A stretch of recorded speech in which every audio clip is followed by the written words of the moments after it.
dad. Apparently my family just gives me lots of inspiration. So this one is about my sister.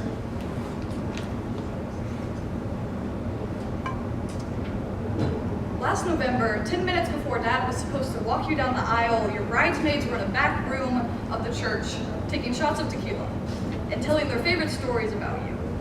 We went around the circle, and when it came to be my turn, I wasn't sure what to say. It's difficult to describe my favorite thing about you or my best memory of you because those things feel like less of pinpoints and more of a timeline. And they're also a little bit complicated. Because growing up, you and I sculpted sandcastle dreams. We grew tree houses out of our eardrums, made masterpieces using sidewalk chalk, jumped rope with the seriousness of Olympic athletes. We were in control.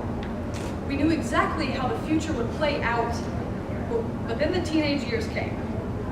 And all the things I used to do that were sort of cute became annoying. We bickered until our voice boxes collapsed, broke down each other's self-esteem, and tried to reconfigure it back onto our own skin instead, passed threats back and forth like a rigged deck of cards. We didn't like each other very much, but we were still in control. We knew exactly how the future would play out. Honestly, our squabbling might have continued until old age. If not for the night that alcoholism decided to trip through the front door, the lives we previously had, kidnapped by 4 bottles of wine, driving a black SUV, the moment came when we were no longer in control. The future played out in our nightmares.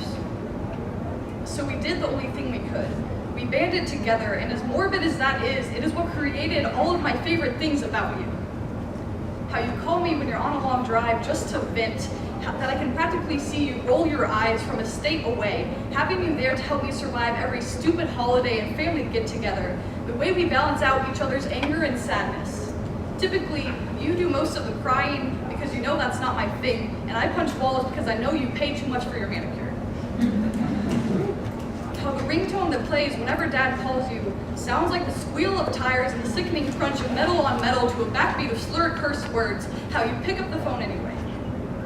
Like how sometimes we can just look at each other and silence that used to be uncomfortable whispers all of the things we are afraid of. So last November, 10 minutes before Dad was supposed to drunkenly walk you down the aisle, I wanted to tell you, I know that we have lost all control, that the future looks like the aftermath of an avalanche, but we will not be buried amongst the rubble. I will be with you through every natural disaster. I know we have lost all control, and the future feels like a bloodstained battlefield, but take my hand, get back on your feet. The fighting is not done yet.